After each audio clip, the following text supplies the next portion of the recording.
All right. Good morning, everybody, guys. Happy Saturday. Another week around the sun, which means it is time once again to let it rip. We have another powerful conversation for you guys this week with another special guest.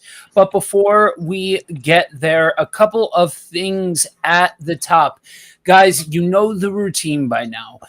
This show always does better when we hear from you. So, what I want you to do is wherever you are tuning in from this morning, I want you to head on over to the comment section and drop us a comment. Let us know where you are tuning in from, what questions you have along the way, what comments you want to throw in there, all that fun stuff.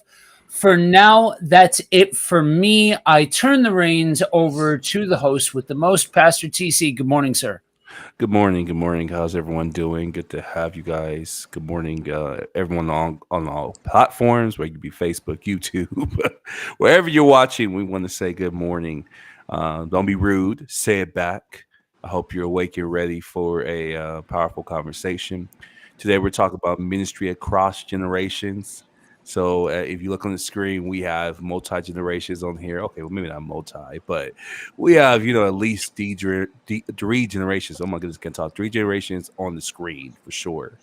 And we're going to talk about a lot of different things. So if you're in the chat, feel free to engage. It's a powerful time to ask questions.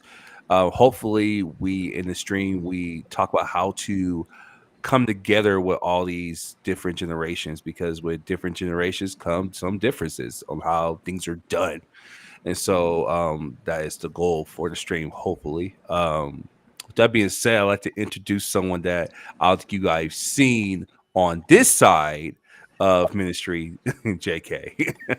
But you might have seen him on Monday Motivation. You might have heard about him working behind the scenes. A very passionate and very humble young man. I'm not saying that because he's a friend of mine, because I would say some other things, but we're on stream. I'm just playing. But very kind dude, really cool young man. Why don't you take the time to introduce yourself, sir? Yo, what up? Let it rip. Hello, I'm Kevon. Yeah, I've been a minister for a while. I've been doing ministry for a little bit. I think since I've been 13, 14. Been Had the privilege to preach. Had the privilege to serve, and had the privilege to become a musician recently.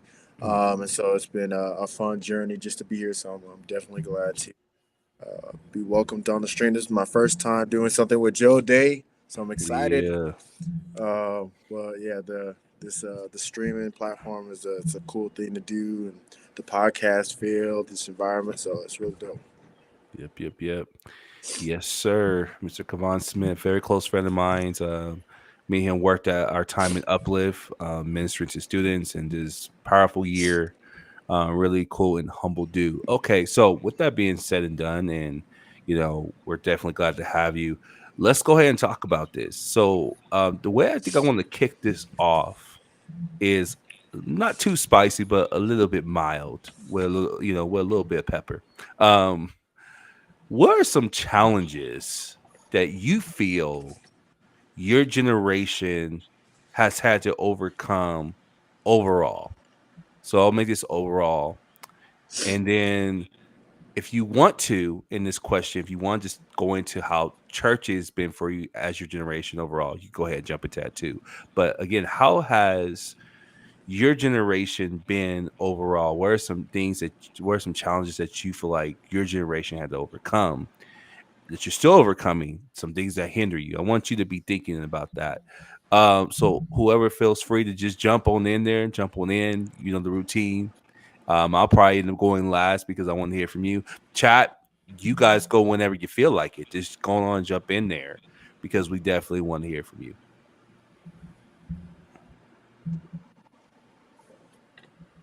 I think it'll be interesting to hear from Kavah. Rock, paper, scissors. Go ahead, man. Go ahead. I was actually just gonna ask if you can repeat the question one more time, so I can. Sure. So, where are some challenges that you feel like your generation is facing right now what are some hindrance that you think will hinder the next generation for us that has hindered the generation that's happening right now? Does that make sense? Like in ministry, is that I say correct? overall. Okay. But if you want to just go ahead and go in the direction of ministry, that's fine. But that's like overall, this is an inclusive conversation where we'll kind of bridge us to talking about ministry, you Okay. know. So it's whatever you want to pick. Okay. Um.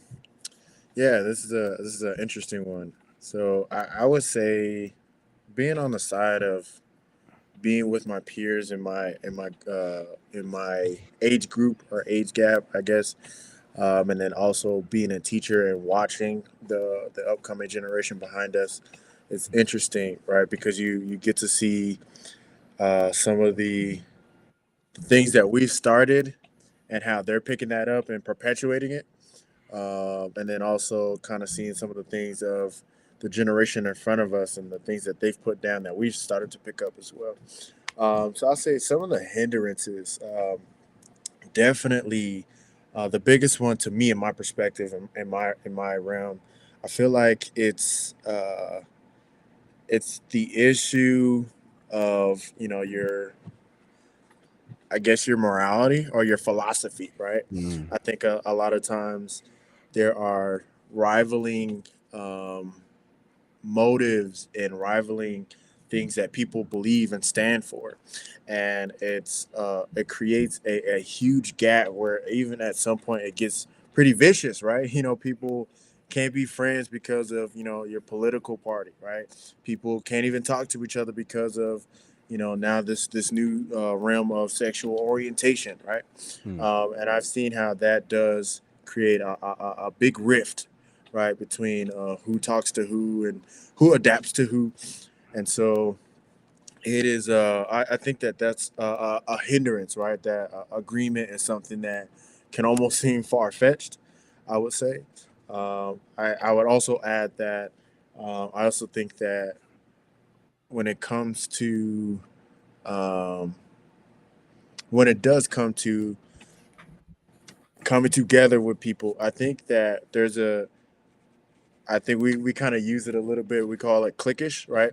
But I think that Mm. we have developed into this mindset of that I stay with my group and you stay with yours, right? I think that because of the different things that are kind of being established and going around, we do see people who um, tend to hang with similar or like-minded people, right? And I think that that can be a good thing and also a bad thing because there's no gaps, there's no bridges being built, right? It's just only islands that continue to grow and to turn into whatever it does turn into, right? And so I think that for me, in my perspective, those are things that, in a general sense, that you can see that are pretty much hindrances as far as my generation and uh, with us coming together and agreeing with things. Mm. Okay. Yeah, I definitely see that. Definitely smell where you're coming from on that.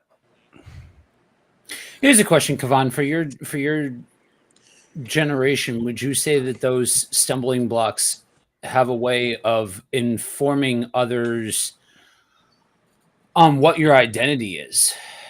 With how integrated the digital world is now with the real world, and I even struggle to say that word because for the generation coming behind us, you guys are the first ones that didn't or that grew up with a screen name, that don't have a time before that was a thing. And so do you think that as you go through and develop these opinions about these certain things, both in a church slash ministry context, but I guess in an everyday life context as well, that you have to deal with the burden of those things, those things acting almost like a billboard for what your identity is towards other people? Oh yeah, that's a good question. I would agree. I think that it does kind of create because I feel like for some people this is an issue, but for other people it's a part of your diligence, right? But I think in this society, you have to be well versed on everything, right? You have to know what certain things are. You have to know different identity. So you just have to know how to engage and know how to conversate and know how to do that, right?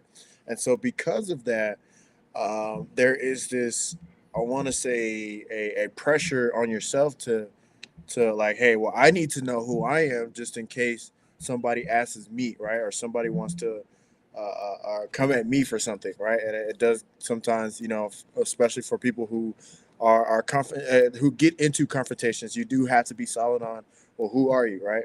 Um, I'll say even from a ministry, right? So I think that I've been able to see this, right? It's not necessarily with my generation, but I've been able to see, like, you have to know who you believe in, right? And so for some people, knowing Jesus is not something that they do, right? But they passionately argue and passionately stand by whoever they do believe by.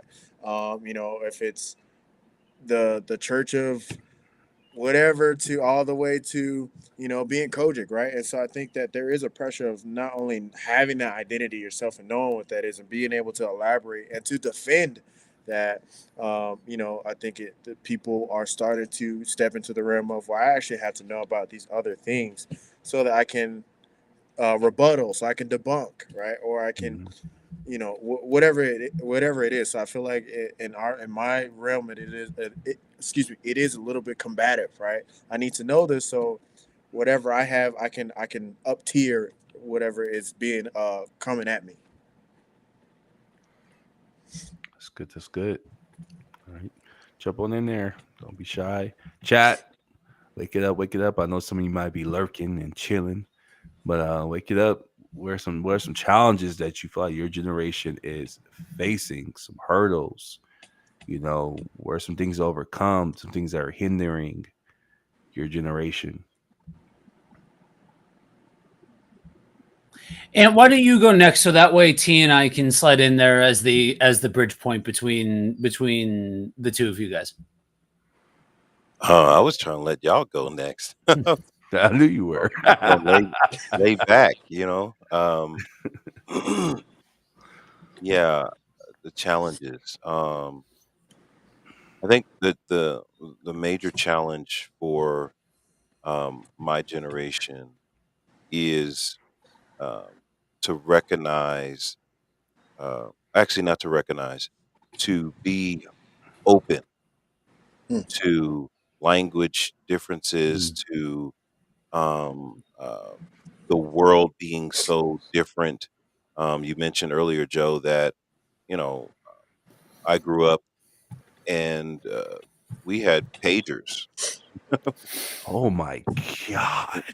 We Oh Lord. I you just know felt I, old saying. I didn't have. I was actually one of the cool kids because I got a cell phone in like 97, Was it the size of 98. your head? No, Yo. no, it was actually just a little bit bigger than the ones that we have now, but it was push. You had buttons. Here we Yeah. go. You know, you had to push the buttons on there. A little thing that I pulled up, and you know, I remember when they had the retractable antennas. I do. yeah. And so it was, yeah. And so now you have 8-year-olds with iPhones. You know, like and usernames and all that kind of stuff, and there's a um just overall, there's this want to say, "Hey, slow down. What are you guys doing? What are they doing over there? Why are they?" And it's like, man, I think I've gotten old because everything is like, "Whoa, whoa, what are they doing? What?" And you're always feeling like you're being stretched.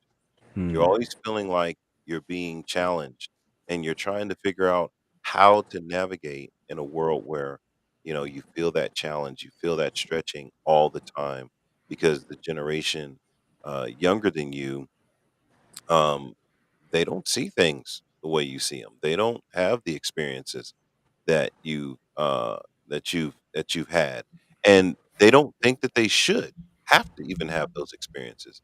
They're like, Hmm. what?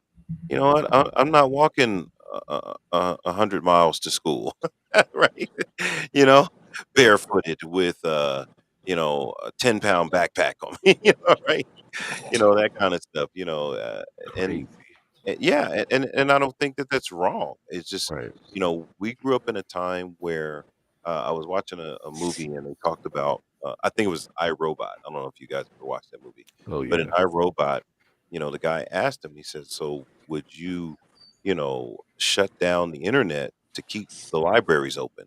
Yeah, like let's just get rid of the internet and keep physical libraries so that you can only go and pull out physical books when I can push a button and get that book. I can put, and it's like, oh, it's that's the type of transition that we're in, that technology, um, how people view, I think, Kavan mentioned gender and, what that means anymore, because it doesn't mean what it meant when I was growing up. And so it's like, wow, okay, now I got to get used to this different way of communicating things. Um, Things that I say now have trauma or triggers, Hmm. like, what? That's just regular for me.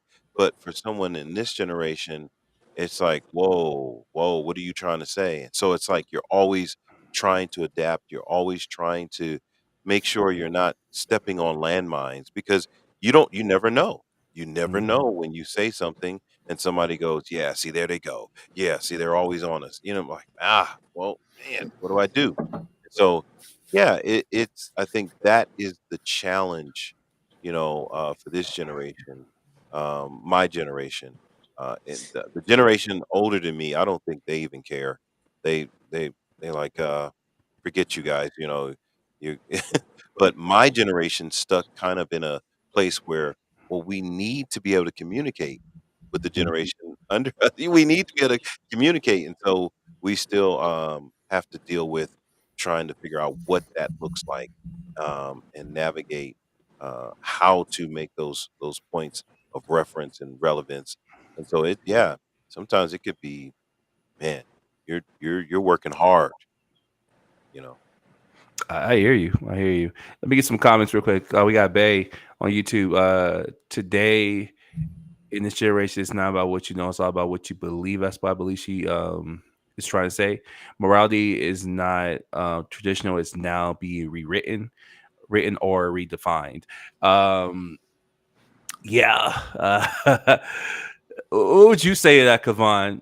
Because I think I want to assume for her, but she's talking about the current generation right now that you're in.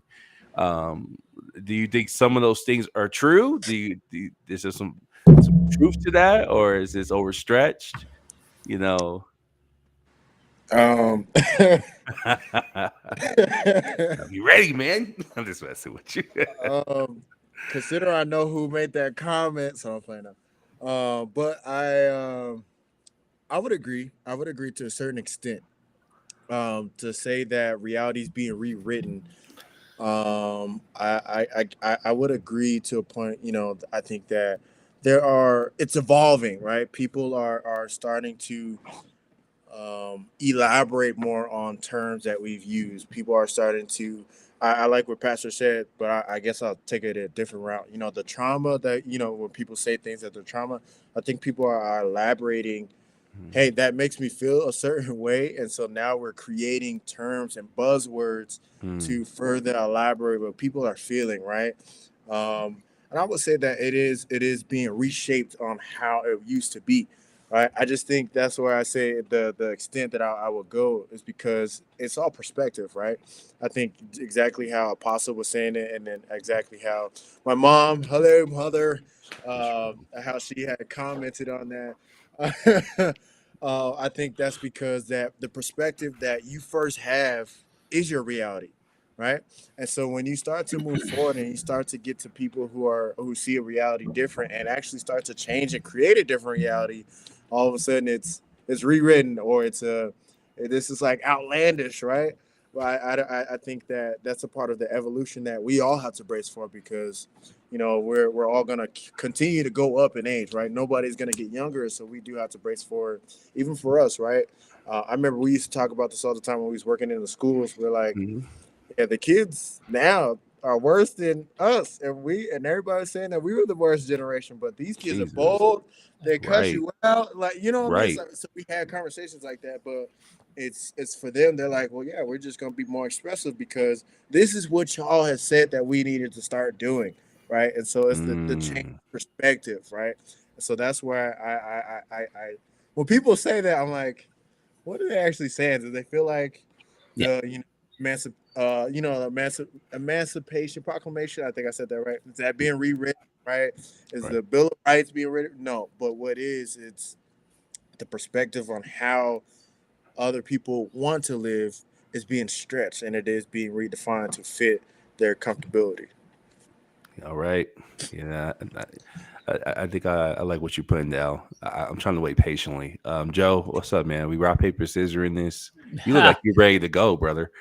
Uh, so it's weird because I listen to a lot of different generations speak, and in some ways they're all saying the same thing.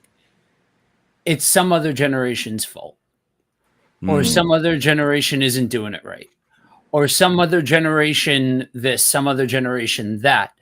I not to pick on your mom's comments, um recalculating since that's your mom, because I would have otherwise referenced this differently. um I think coming at it and saying today in this generation is exactly how you shut down the conversation. I don't think you further the conversation by saying it like that. I think when you try and address another conversation, the best thing that you can do is try and put yourself into their shoes. What influenced them? What brought them to this point? What things have they had to go through that have shaped their perspective on this world? Because, guys, for Kevon being coming behind us, in a lot of ways, millennials crawled so that way y'all could run. Because before you guys were the problem, we were the lazy ones who didn't want to work, who wanted to question everything, that just didn't understand, that we're the ones that were rewriting what morality was, which is a subjective statement in and of itself. Morality is a thing that everybody creates for themselves. As Christians, we need to understand that the gameplay isn't morality. The gameplay is something entirely different, but that's a horse of an entirely different color. Uh-oh. But it is interesting because I think in certain ways the human experience endures. You can hear from different generations and say, hey, we're struggling with this idea of what we know has to be up to par because we are products of the information age, steeped in the information age. And so what you bring to the table from an intellectual standpoint matters more than at any other point really in history, because you can't just make stuff up, because everything can be fact checked. Everything can be scrutinized. For us, it's still enduring this idea of we look different than the status quo. We look different than what is traditional in a lot of respects. According to the generation who came before us, guys that are T and I's age, we should be married, 2.5 kids, owning a home, man, in an established job that we've been working in for the last 40 years, and be able to retire to all these things where that world doesn't exist for us. Like it or not, have your opinions or not, whatever you want to do, whatever you want, but reality dictates that world is gone and has been for a minute. Right. So I think if we can understand and give a platform and a voice to say, hey, this is what's unique about my generation, while also giving room to say, hey, if I actually hear you, if I actually hear what you're going through, I can see that relation point where, that kind of looks like a different flavor of this concept that I had to walk through, or my generation has had to walk through. And in a lot of ways, I learned this from the older generation, because I jokingly say that I am a Gen Xer by proxy. I am a millennial by age range, but I was raised by my Gen X sister. I predominantly work with a bunch of Gen Xers. I speak the language very, very fluently. And listening to them and what they're struggling with trying to relate with millennials, realizing like, hey, they go through these things, and I too am going to pick on something that you said about the whole trauma thing. I don't think it's that the things that you're saying are creating trauma now. I think it's that we're actually talking about it. That's why the millennial generation was really was really a big step forward in being called soft and in our feels and all of that sort of stuff, because we express emotion in a way that wasn't seen before us, and that ball was taken and rolled with the next generation. That's why they are very open about talking about what has, and I think personally, and I'd love to hear your 2 cents on this, Kevon, but I think personally, as an observer of who's coming up behind us, who's old enough now to start to get your hands dirty, be a part of the process, really work at making the sausage, not just being shown how the sausage is made. Cool. I love that transition piece, because for far too long those things went undiscussed, and if they were discussed, you were soft. All right, man. Okay, so first off, good morning, Emmanuel Manning. That's my dude. Sir, we are talking just about challenges that our generation is facing. So each generation, we have 3 generations on this screen. All of our struggles, differences, and challenges. That's what we're talking about right now, in a very elaborate way. So there's a lot going on. Last but I guess not least is myself. I feel like Joe, you kind of said a lot that I was going to say. Yeah, I think growing up, the things I see today from my youth, my peers, because Kevon's a peer, it's some of it's very fascinating, because it's like, I'm like you, Joe. I'm like, yes, they actually have the weight to carry it now. They're not going to get called crazy for saying, yeah, you can't call me a bundle of sticks because my voice is lighter. Call that out, because when we were younger, that was just, I'll try to be, about streams, so I got to watch out, Yeah. because that was a thing for us growing up. Speaking from the men department, a man with my voice, he was like, hey, how come you don't got more bass in your voice? It was just little things like that. I'm just picking on small things, right? That today is just unacceptable. You don't do that. You're called out. And I don't think that's necessarily trauma either. I just think that's, believe it or not, correction. Is that, that type of conduct and manner was never okay. And so it's amazing how this generation is so bold. And when it comes to me, for respect, and this might sound crazy, right? But this generation, you will respect them. I worked in schools long enough to know that when you were a 6th grade to 8th grade to high schooler, you will give me respect, or I will fight you for it. Versus my generation, we were disrespected and we had to be respectful. We might have bucked up a little bit, right? But we knew there was like a limit there. Because I don't know, maybe that old-fashioned morality of don't talk back to your parents kicked in a lot. But even then, I feel like we pushed it too, right? Because we was like, speak for yourself. Rage Against the Machine was my anthem in the 90s. Come on. Speak for yourself. No, I'm just saying, because you did. You was like, you ain't gonna talk to me like that here. And so it's like that thing shaped. And now I think they're carrying it. And I like to celebrate that, right? Because I think it's so easy to discourage and say they're just crazy. These kids are just unhinged. They're just rebellious. And it's just like, no, I think they're saying something that we've been trying to say, and now they have more weight behind it, right? And so those are some of my things for my generation. Another thing, just pretty much like you talked about the expectation of society, right?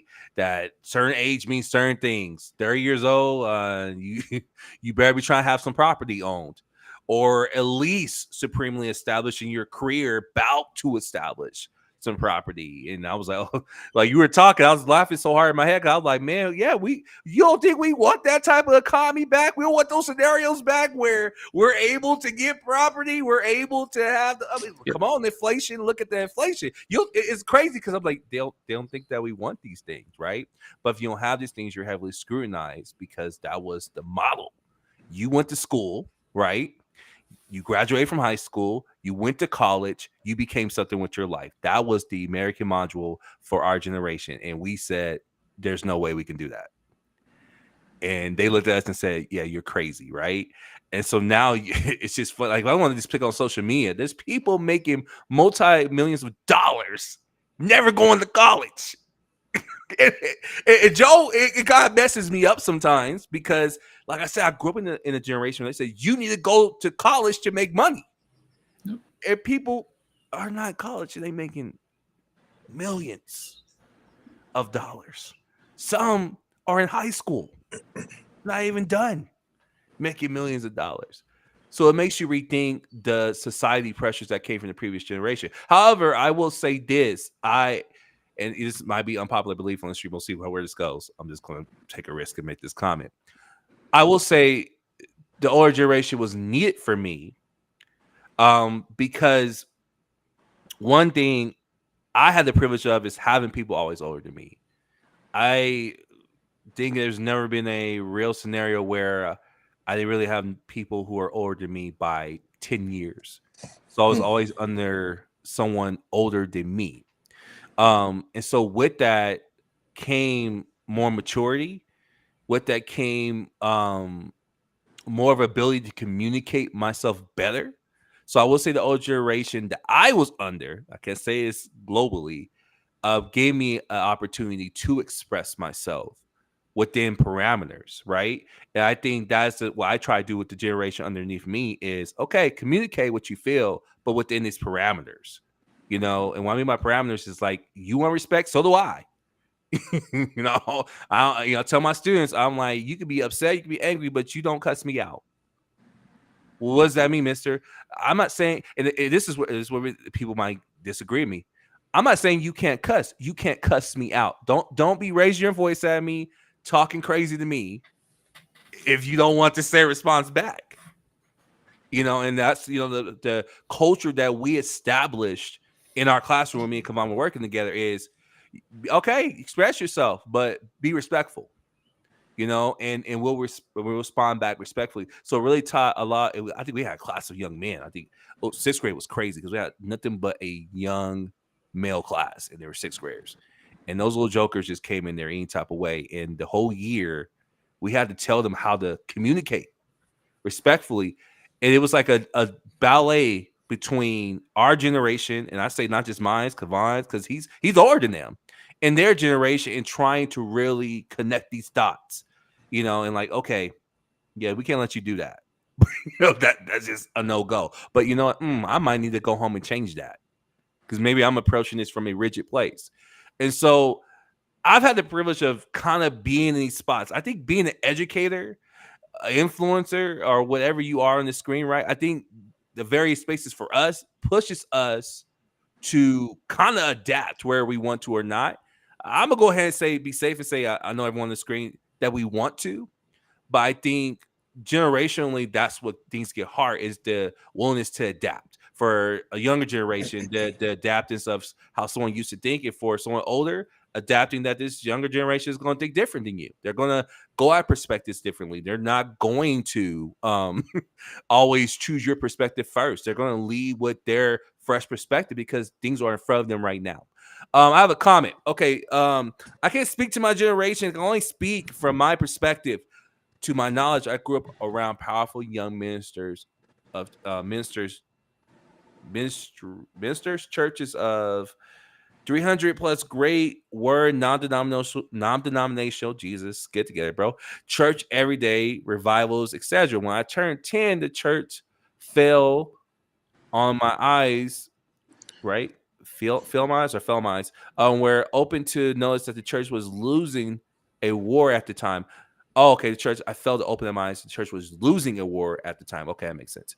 If we get past ourself, our selfishness, our desires, and trust that I can lean on God and not hustle the land by myself, a lot of us also were misled with the word from parents and preachers and etc. So let's go ahead and get into this. I was trying to, well, I guess I wasn't trying to break on this because I did want to talk about young ministers because we're talking about ministries across the generation. Um, Kevon's probably really familiar with this conversation because it's something that I'm low key very passionate about. So I can see your point first off, Emmanuel, is that yes, I do think there's some misleading on the word from parents and preachers that definitely have an impact on younger ministers. And I'm gonna go ahead and take another gamble. I say younger ministers are very wised up to that. They know instantly. I feel like me being a younger minister back then, there was more wool in my eyes, but more, I think because of the climate that they're in, they know, like, hey, that ain't right. That ain't cool. Why are we doing that? And being able to have those conversations, depending on what culture you're in and what church you're in, those conversations usually go south real quick because it's like, well, I'm older, you're younger. Who are you to tell me? And so I think I understand where you're coming from on that perspective. Um, yeah, I think we have conversations on this stream a lot about how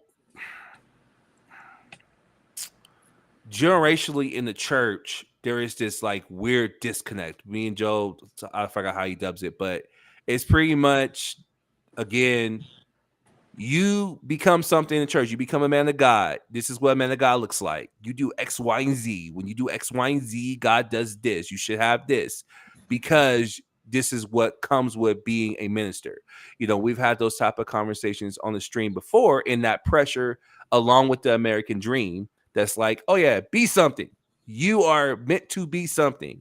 And anything less than you owning something is ridiculous. And so, yeah, I think, again, course, your generation is definitely dealing with that.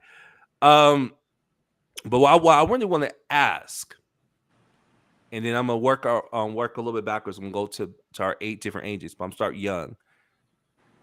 Young ministers, come on, because you're a young minister. I think that's safe to say, right? I know you're a deacon in our church, but let's go ahead and talk about the pressures of a young minister.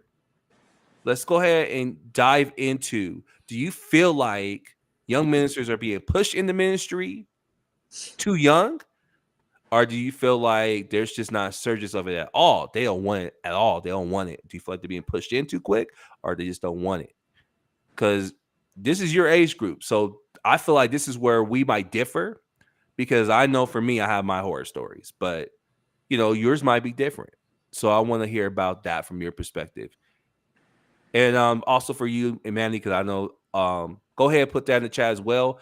If you're listening, go ahead and answer this question in the chat. If you're older, feel free to answer this question, because it's not just restricted, because I want to hear what the older generation has to say about this as well. Because I feel like there are going to be different varied opinions, which is going to be amazing. So go ahead. I'll let you go start it off, and we'll go from there. Yeah, that's an interesting question. You had said something that I would disagree with to a certain extent. Um, I think that are there young ministers? Yes, right. I think now they're starting to become a bigger wave of younger ministers being called and accepting the call and stepping up to the plate and saying, "Hey, this is what I believe in. This is what I want to do." So I would say that. At the same time, I don't think that everybody's catching the uh, the smoke and mirrors, right? Ooh, okay. Um, I would say that when I was young, I was continuing to learn, right? From my parents, from older ministers, pastors, deacons. I was just learning, right? And I learned a lot of stuff. And I feel like I see it today, but I'm not going to drop names. But whenever you have somebody who's following somebody, and they watch closely on what they say and what they do, and when that person's doctrine is off, or they have a specific realm or a specific perspective on the word, that younger person that's following that other minister picks up on that stuff, and they repeat it, right? They're imitating, they're Mhm. regurgitating the same things that they were fed and that they see, and that they continue to do that. And so I think that there has to be more of a movement that you do find that, hey, some of this stuff is wrong, right? I'll say for me personally, I have to have conversations with people that are my age that says the same things that older men and women say, or your parents say, right? Where it's just like, okay, well, where do you get that? Where did you hear that? Because I mean, not being petty, but you're not finding it in the Word of God, right? So where did you hear that? Because that's where you got it from. You heard it from somebody else saying that, and then they will say this is the Word of God, right? I think a lot of times, especially when you're younger, you don't ask enough questions, right? If you ask questions to begin with, and so you kind of just take the word because of the respect and the reverence of these people that you are sitting with and you are talking and trying to learn from. Um, but I would say, to go to your original question, um, I think that for young ministers, it is a interesting deal, because I do not feel like they're being pushed into ministry. In my perspective, I feel like they're being held out until it's appropriate time for them to flourish, if you will. Mm. Even to a point where some are being held back, where their time is actually prime, but they're like, hey, well, I have this stuff, and I think that I still have more time on this, or I don't feel like you're ready, and I feel like when I get ready, that's the appropriate time to do so, Mm. right? Um, not to say that this is everybody, but I've seen this with other younger ministers. I remember there's this one church that I visited, and we were about the same age, right? And we were almost on the same path, right, at that time. He was getting catechized. For people who don't know, catechized is, that's the process of being ordained. And so they always have it for different realms. So if you're going to be catechized as a deacon, or as a minister, or even as a pastor, right? And so for some churches, for older churches, they just have that process for each one. And I remember we were doing the same thing, but I had finished mine uh, ahead of his. And this guy was saying that, yeah, well, I haven't even started half the stuff that you're doing now. Like, I'm still just sitting with him, right? And so I feel Mm. like, man, like, well, what's the holdup? I mean, even in my personal testimony, I feel like, man, I've done a whole bunch of stuff. Um, Not to say like I'm ready to pastor our whole church right now, but man, I've gone through so many different studies. I've been catechized multiple times, where I've been ordained as a minister, been ordained as a deacon, and in even other places. I've gone through pastoral training, the study, doing all this other stuff. I've gone through a whole bunch of things, and I feel like it is a slow down. Now I realize the Lord is saying, hey, no, this is not the time. But before, I'm like, well, what's the holdup, right? It's y'all saying things need to get done. You always hear older people complain about there's no youth, and that the youth need to do things. And so I feel like it's Mm. like, well, you have no excuse right now. It's like, I'm right here. Let's get work done. So that's what my perspective was now. And this is like I don't know if this is a personal beef, but I feel like the only time you get youth involved is to either quote unquote save them, or you have them speaking to just younger kids, or like younger kids than them, right? And so, like, for somebody who's 18, oh, well, you're a strong, powerful young man, you need to be speaking to the youth. Well, okay, sure. Like, but that's the only place that they have them, right? Where there's young people that have words that can touch plenty of people beyond the youth, right? Not to say that that's an issue, but it's like that's where I feel like they're just being held there, right? Mm. Where you have maybe 24-year-olds. Why are you still preaching to the youth, right? Why aren't you preaching to people who are your age? Why aren't you Mm. speaking and connecting with people older than you, right?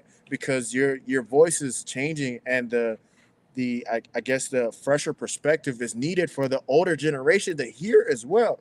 And so it's like, why is it always? I feel like, in my personal opinion, once you hit 30, then you're allowed to really interact with the older people when it comes to ministry for men. Oh Right? man, It's a fundamentally false statement. Come on. exactly. I'm sorry, but that's a fundamentally false. I'll touch on it in a second. Yeah. But So, yeah, I want to say real quick to clarify my statement is because the reason why I said this comment is because of you, and maybe that's very small to narrow down my world to one person. But I feel like I met more people like you. I have one email in the chat right now that the wising up. Because when I say young, I'm talking about, let's go ahead and just range high school to college ages, right? Where the feeling of the only time they want to use me is to be seen. I think Manny is saying this. I'm about to read his comments in a second. But yeah, exactly what you're saying. Yeah, you got to give. Go ahead, minister to the youth. So, like a shining object. And I think your age group is waking up to saying, that's not right. I'm more than just an object.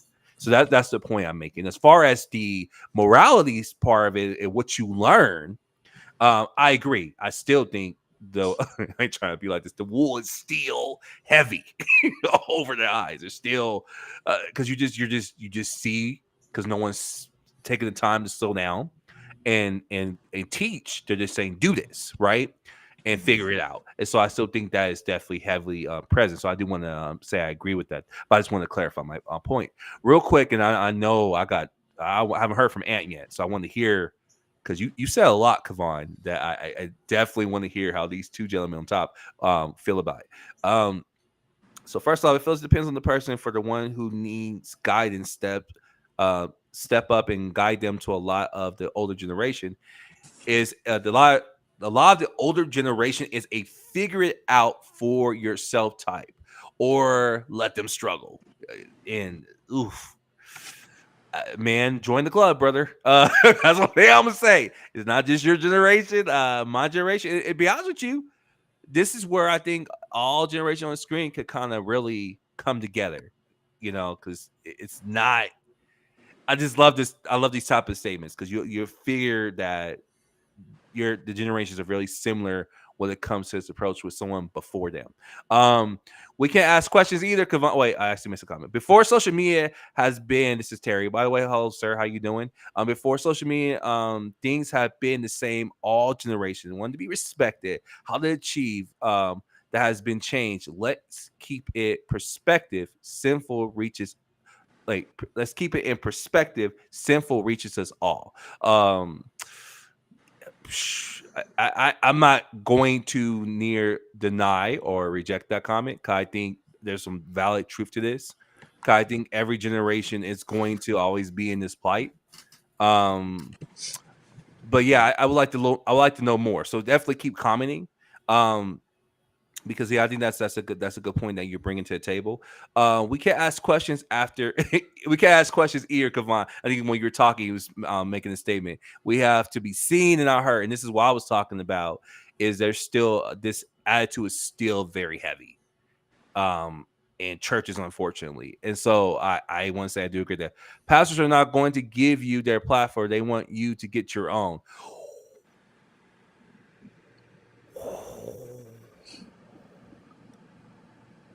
What do I do with this?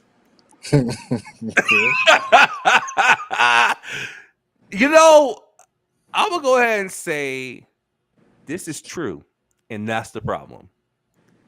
This is a very true statement, and this is the problem, because if we're making preaching a platform, then we're already in trouble. We already missed it. So I want to get too heavy on that because I already know we're going to touch that. Someone's going to touch that. For me, I want to get caught on a tangent, because that will go into ages competing against each other. The idea of being relevant because you're older and being younger, trying to make a name for yourself, right? And there's just so much in that, right? There's jealousy and competition, and that is a hindrance. That is a real thing happening right now. Man, I agree. Y'all hold on to that call. I already saw y'all faces, so I'm just gonna read these comments and I'm just turning this back over to y'all. I could feel the wheels turning. I agree. We are used till they wanted was to be seen. It hurts because then you battle. Is it me wanting to be seen, or am I trying to glorify God? Absolutely, that creates the crisis automatically. You know, especially and I'm only speaking from my experience, you know, not to be racial, but I feel like that's the experience I had being African American churches. Joe, I'm pretty sure it might be the same sentiment, but I know that was really heavy. Is that yeah, the be seen thing, and then if I'm seeing too much, oh yeah, you being arrogant because you trying to glorify yourself, and then there's this crisis on the inside of, well, am I glorifying God or am I glorifying myself? I think I'm glorifying God. I'm doing what they said to do, what they did, but now that's the whole competition thing. And some of that, you know, and to be fair, some of that can also be humility. I have plenty conversations with young men about humility. Kevon being one. I'm always leading with humility because I myself, as a man of God, is always leading with humility. My peer above me, which is above my head, literally, my pastor is always leading with humility. So humility is a universal concept when I teach younger men, period. You know, but yeah, I do think there's a lot of quote unquote gatekeeping because of this philosophy. Last comment. And I want you guys to keep these comments. The chat's going crazy. I love it. The ministry is a dedicated and delicate thing to navigate. You must tread carefully because you can possibly get derailed. That's why we had Jim Jones, David Korish. course, and so on. Um, and yeah, I agree that the ministry role can be delicate to navigate, and we should tread carefully. You know, I agree with these statements again. I have no disagreements. I just will say we will have to be careful. My boy JL up in the place. What's up, Bishop? He said there's a danger in being addicted. I'm loving this. The chat's going crazy. There's a danger in being addicted to the pulpit and allergic to the altar. One Allergic. allergic to the altar. Sorry, I said it wrong. My boy awake. Anyway, he's addicted to being addicted to the pulpit and allergic to the altar.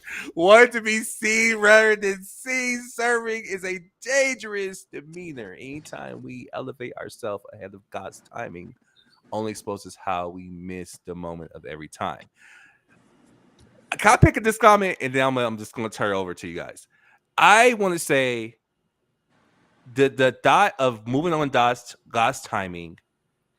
Of course, that's what we desire. We desire to be in line with God. We desire to be at His feet, to seek after Him. But I will say, I feel like these type of statements are used against young people a lot. That is not your timing. How do you know that? It's going to be a little controversial. How do you know? Are you saying that because of age? Or is there actually a component that suggests they're not ready? I feel like there's not a lot of clarifying when these type of questions or statements are made. It's just don't go before your time. Well, I get what you're saying, but where's the motive? I really want to challenge the motive behind these statements. Okay, where's God in all this? We know God has chosen many youth, and we must underline chosen, not choosing yourself, or man choosing. Generations trying to correct previous generations, teaching pridefulness. Woo! Okay, this chat's on fire. All right, I'm gonna shut my mouth now because y'all have gone a lot. So I don't know who want to jump in here. Y'all got to do some rock paper scissors and do something because And go ahead because once I go, I'm going into my weekly session of being the show's heat magnet. So go for it. go ahead. Um, yeah, there's a lot here, and I was gonna let this go, but then after seeing the comments, it's like, you know what? I think these things connect. Um, but earlier when I expressed about being a part of a generation that that has caused trauma and triggered trauma, trauma. I think Joe said, "Well, no, we're just talking about it." And I said, "No, I looking at this, I think my generation has caused this, has Mm, created these distressing and difficult experiences that are being brought up here. I think, you know, being a part of that generation, like TC was saying, suck it up, do the, we, and I want to, for me, because I have, children that are 25 and 20 or 20, about to be 26 and 28. And I've heard what they had to say, mm, that some of the things that, we did thinking we were doing the right thing was causing counseling hours, you know, causing them to have to sit down and work through some stuff because of some of the things that we said and we did.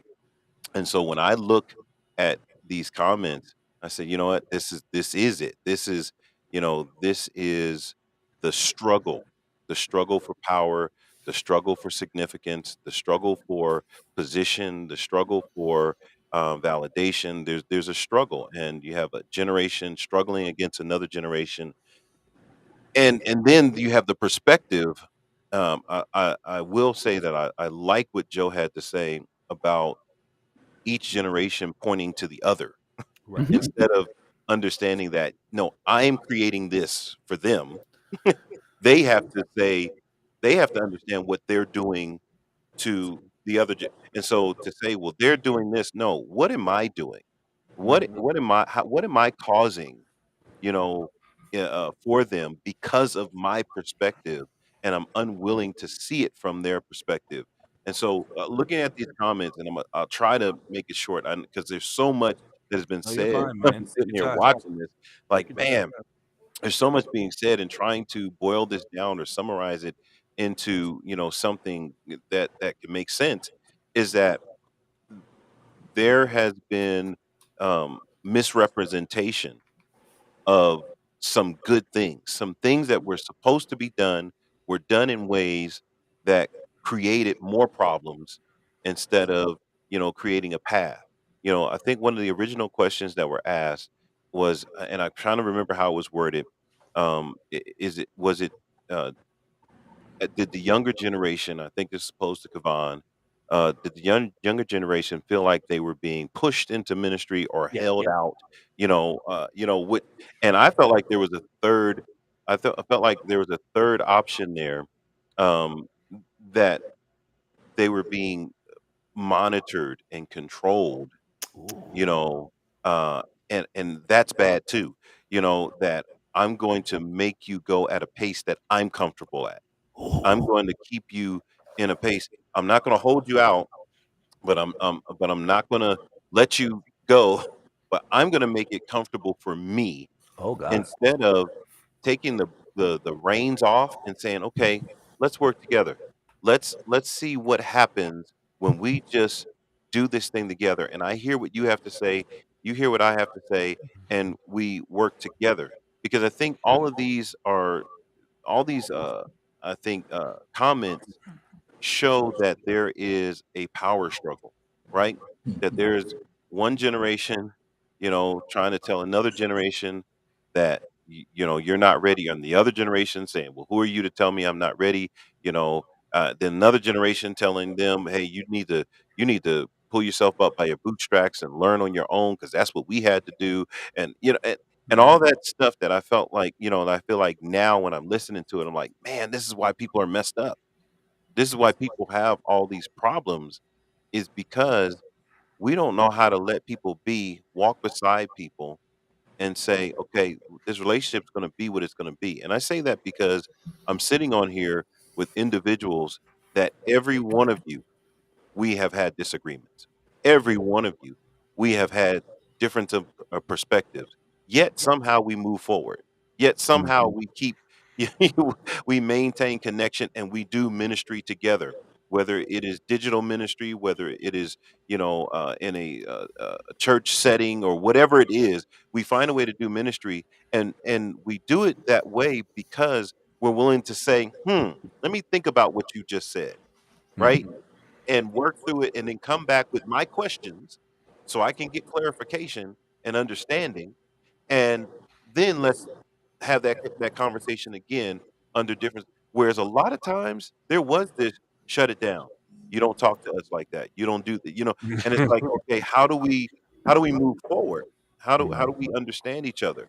Or the opposite. You know what? You don't hear me, so I'm not going to talk to you. And so I think this multi-generational conversation is interesting, and I think it needs to be had more on the level of everybody being truthful, even if there's a possibility that what they're saying could be taken the wrong way, and then ask questions. So, what do you mean by that?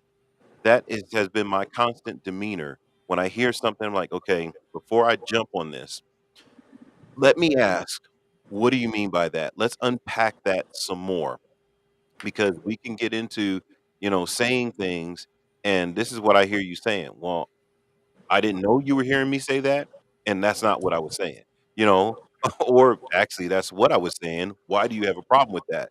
Let's talk about that. So I think this is a great opportunity to have this conversation, and I'm glad people are chiming in and just keep chiming in, keep throwing them in there because it kind of lays out what I would say the breadcrumbs to follow and have this conversation and do it in a way that, hey, now we're starting to see inside what's going on, the stuff that's not being said. We need those things said. Real quick before you get to those comments, Joe and Pastor, that was I think I totally agree. Um, it's at two. The struggle has always been since the exception between Isaac and Ishmael. Trauma came from trauma, and so on and so on. I smell where you're coming from with this. Is that it perpetuates. So the previous generation's traumas come to the current generation's trauma and so forth and on. And I think this is why these conversations are important to have because we want to put an end to those type of things, right? We or at least try to put our foot in the best foot forward, like Pastor was saying, going in the right direction, having conversations at least, because that's the biggest challenge is at least having a conversation. Can I say one more thing real quick? Just Go for it. real quick. Because it just popped into my mind. Because I told you there was just so much there, and I was like, "There's something that I really wanted to talk about: the platform piece." So I just wanna address that really quick, because I think it, there's some truth to it in the larger sense, right? Mhm. But when someone tries to, and I'm going to use a word that's going to sound really weird in this context, right? Mhm. And I learned this word from a seminar, and it's sponsorship, right? There's mentorship and sponsorship. We would say discipleship, right? Not necessarily mentorship. But sponsorship is where you use your name, your platform, your influence, your to help somebody else along. To say, you know what? And Paul would do this with Timothy. He would say, I'm sending you Timothy, my son in the faith. Treat him as if it's me. Basically, he's saying, don't discount him just because you don't know him. And I feel like a lot of times people won't do that. They Mm. they they won't say, "Well, I'm gonna vouch for this person. I'm gonna put myself out there and say, hey, this person's a good guy," you know? And sometimes people don't like that for whatever reason, you know? I think, I think all of us, we had the conversation about bringing Kevon on. Everybody vouched for him. Said, Yep. "Bring him on. He's gonna be good." Why is that so hard? Why is there this idea that, well, yeah, I don't think they're ready. I don't think that, but what if you do know them? Why not put in a good word for them? Why not give them an opportunity? Why not, you know, because it's not about you anyway. It's not my platform, right? It's not my pulpit. It's not my anything, right? So why is there this idea of I have to, you know, give them my platform. It's not my platform. It's not. It's got it's God's platform. It's what He desires. So bring people on, bring people in, let people have opportunities, and see what God is doing with them, because especially multi-generational, because I think you said it earlier, there's things that that your generation understands, that is, as long as we have been living, you have a better handle on it than we do. Right. And so to look to you and say, "You know what? Let him talk, not just to the little kids, but he needs to talk to the adults. He needs to Uh-oh. talk to the wider audience," because, that's what I'm saying. Joe, go ahead, because I got a lot to say about that platform piece. So, you're doing so good. unfortunately, though, there's so many different plot threads that have been brought up because this tends to be a conversation that tends to be an open vessel for other gripes and other issues to get poured into. Before I go on my piece, Kevon, I have a question for you. Do you plan on going to seminary? It's a desire. I would like to. Okay. So yes, to answer that, yeah. Okay. So, Kevon, if you didn't know this already, there tends to be a part in every single week where I tend to be a heat magnet, because I have a unique perspective a lot of the time.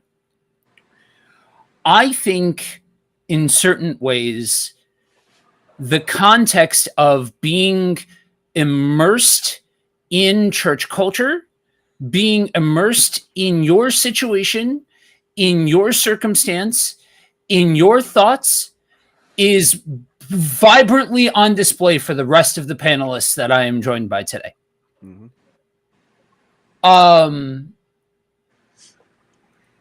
Unfortunately, part of what you guys are talking about isn't an age issue. It is a system issue. And I'm going to push back on you pushing on me, Ant. You guys played out of a playbook that was written for you. Millennials, in a large way, were a generation, and I'm not saying we were the first, I'm not saying we were the only, I'm not saying any of that sort of stuff. I am just stating, in the pantheon of generations, in the legacy that is human existence, we are a generation who took a playbook and in some ways rejected it. In large and sweeping ways rejected it. That was passed to us. Part of why I say we talk about it is most Gen Xers were not raised to speak out about what they were doing. It's not that you guys were the ones that were like, sure, there are plenty of Gen Xers who have caused trauma, but that trauma was inherited by them, and that trauma was given by boomers who also inherited it. So it's not a matter of we are the generation that caused the trauma. I think that's short-sighted. Yes, we should take a look at what we bring to the table, but that's different than saying, what did my generation do? Because if we don't look at the grand scope and the grand scheme of things, we will always be running into the same exact buzzsaw. The conversation went here, there, and everywhere before I had a chance to comment on it. But when you start to talk about the whole seen and not heard thing, and Kevon, you said the whole 30-year-old piece, and I immediately had a reaction to that, because as the dude who was breaking into the industry around 30, no seminary training, no commitment to a denomination, I wasn't taken seriously. Some people hear me and they hear the way that I can speak, and they hear the gravity of what I have to say, and the fact that I know how to turn it up. I know when to go there. I know when to be larger than life, and I know how to present myself as such. That tends to distract people from the fact that I've only been in the ministry for about 5 years. And to some people, that's a really big deal. And to some people, that is immediately disqualifying, and in some ways puts me in the same category as some of you younger folk that are coming behind us and saying, like, we want our shot, we want our opportunity, and things like that. But the problem is not only, I'm not saying it's not an age thing at all, but there is a system in place that T, to your point, when you said about the perspective of being an African-American male in an African-American church and all of that, I'm certain that there are certain aspects and pieces to your puzzle that are directly affected by that situation, by that circumstance, by that perspective, by all of that. Mm-hmm. However, you're touching on the larger picture of, you go to seminary, you get ripped out of the context of being in the community. Mm-hmm. You are pulled out to be trained, racking up thousands of dollars in debt. And now you're part of the rat race because now you've got all of this debt. You've got the same debt as essentially somebody who's gone for their master's. Mm. And now you got to get a job in order to start paying off that debt because those creditors are going to come calling right quick. Mm. And so you're like, okay, what do I need to do to get a job? So the process starts. You enter into a church. You start in a church working with predominantly kids, and then maybe when they've got a spot on a roster for randomly, you might get a call up to the minor leagues to start preaching on every fifth Sunday, and then maybe once you find a home in the minor leagues, somebody's retiring, so everybody's waiting on bated breath. So that way, guys, I understand I sound cynical, but the reality is, in ministry, there is an intrinsic comparison to be made with the restaurant business. Why do you think for years, for time immemorial, chefs were at each other's throats? Because there's only so many full-time spots on the roster. That's just the reality of the restaurant business. Mm. So everybody's fighting for full-time. Everybody's fighting for their shot. Everybody's willing to cut each other's throats in order to get there.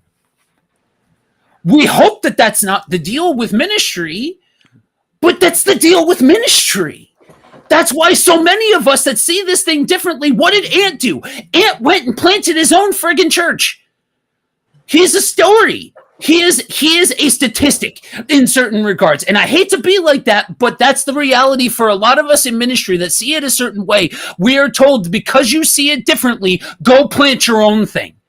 Nobody talks about the trauma that comes along with planting your own church, especially if that thing goes sideways, and all of the nonsense and heartache and grind and blood and sweat and tears that go into trying to actually start something that isn't just born out of, I feel a necessity to do this. So unfortunately, there's nothing new under the sun. So unfortunately, you have young people who are incredibly talented.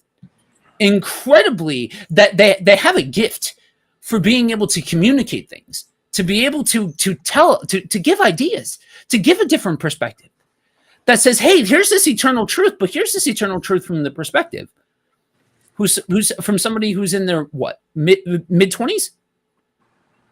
Maybe mid.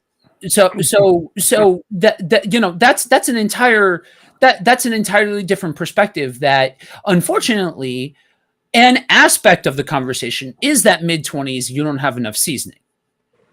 And don't get me wrong, I hear, as somebody who's prone to being disgruntled at the system, I hear some of that disgruntled nature in your voice.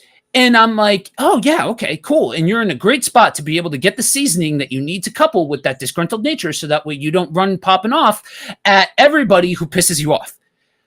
I've been there. I'm still working on that. But I think, but part of why I say what I say, and part of why I try to bring this conversation into it, is when we get wrapped up in, oh, that generation doesn't want to give up their platform. Well, neither did the generation before them or the generation before them. It's the idea that it has to look a certain way. That you have to be the pastor of a church in order for it to look a certain way. You have to be a typical archetype of what the system says that it is in order to be taken seriously. And that touches on something that unfortunately different generations get exposed to in different ways, but is so deep-seated that even the most godly, trusted ministers of the faith struggle with, this is what it's supposed to look like. This is what it should look like. Somebody should be having that, all of that kind of stuff. Whereas, you know what? In some ways, you learn by falling on your face. Our generation, T, I think, if anything, if early estimates from a 35-year-old dude, that some people would argue we haven't even hit the middle age section of our lives yet. I think when the history books look back at millennials, we will be told that it will read that we overcorrected. We grabbed that wheel away from Gen Xers and away from baby boomers, and we jerked that wheel hard to the other side, to the point where we didn't want to see people fall and skin their knees. We didn't want to see people get hurt. We didn't want to see people go through trauma, and so we protected them from that, for better and for worse, I am sure. Right. But okay, so let's say there's an opening tomorrow. And Kevon gets pushed out into in front of the spotlight. Has he been trained to be able to handle that? And I'm using you as the example for this, Kevon, because you're the youngest one in the room. Has he been trained to do that? Can he handle that? If the answer is no, okay, then don't push him into the spotlight. But anybody who has been tasked with training him, why is he not? That's the question that you have to start asking then, is why has he not been trained if he's not? And if he is, then push him out in the thing. I mean, if you don't, so he falls and he gives a bad sermon. Okay, I know 50-year-olds who get in front of the pulpit and give crappy sermons or get heretical or just start spouting off nonsense. So what's the difference if a 20-something's doing it? Yeah, I want to jump in. Yeah, go really ahead. quick. Yeah, go ahead. I didn't want to cut you off, Joe. No, you good. I agree. I think that there is a system that is at play here, right? And I think I don't want to separate or divide or conquer and divide, but I think that it's just the reality that different denominations and different demographics have a different system, but there is a unison line, right? I think that I think if talking with TC and Apostle Anthony, that certain black churches, there is a certain kind of a way of how they do things and how they raise up ministers, right? And I have never experienced a different, white church or a different type of church, and so I don't know what that process looks like. But I would say for growing up for us, right, especially Baptists, right, it is, you do have to go through this line, and basically, I like what you said, Joe, that you are basically just waiting for the head or the senior pastor to put it down, and then whoever's up, right? It's now it's free agency. Hey, which one is best fit, right? And so I do agree with that. Unfortunately, that's what it looks like in the black church specifically. And it's not always like that, but most of the times you do see that. Man, I remember there's a church that I've seen that they had a row of 10 different ministers, and the senior pastor was still holding on, and it got to a point where they all left and started their own churches. And then by the time that senior pastor was ready to retire or put it down, he had nobody, because they were waiting for years and years and years, and they're like, why do I gotta wait for this when I could just go do what he's doing, right? I would agree. I think that, when I made my statement about, the 30-year-old, obviously I was inflating a little bit, but I think that you do see opportunities for younger people but it's always so constrict until like you were saying, hey, until this guy is ready to put it down, the guy at the top, the guy who's leading and who has the reins, until he's ready, we're just gonna keep him there, right? We're gonna wait him out until he makes his decision instead of, hey, well, I'm not the only one who's called. I'm not the only one who's equipped with a word. There's people here that God has called, right? And so letting them have an opportunity, and what Apostle Anthony said, that yeah, there's certain things that I can say that somebody else can elaborate way better than what I can, that can reach people and even in some cases even more than what I could say. So I definitely agree. I think that there's a piece though. Um, I guess maybe this, I think Apostle said it, but the piece about the trauma, right? I think when it comes to church trauma, a lot of it is I'm not being heard and I'm not being seen, right? And or however you would like to put that. And so when it comes to ministers, that's usually the biggest alt, right? And it's like I'm not being used enough, or I'm not allowed to have different opportunities, or y'all just don't care. I'm on the back burner while everybody else gets to. And so that's usually like a consistent complaint that a lot of different younger ministers or just ministers in general have, right? And so I think if there's a way for them to get a piece or something where they can utilize what they've been given, right, what they've been blessed with, then that's I guess that's the problem, right? Because it's not well balanced, right? It's just heavy on who is prepared, right? And then to what Joe was saying at the end, a lot of the times by the time it is time for somebody else to take the reins, not everybody's properly equipped, right? Because you've been having the training wheels on for so long and not really pouring in what you should be pouring into, or not walking with the people that you should be walking into. Hey, you're just gonna have to fumble through and figure it out, right? That's what I had to do, and that's how. But no, that's like what is this? What I mean? This is not sports.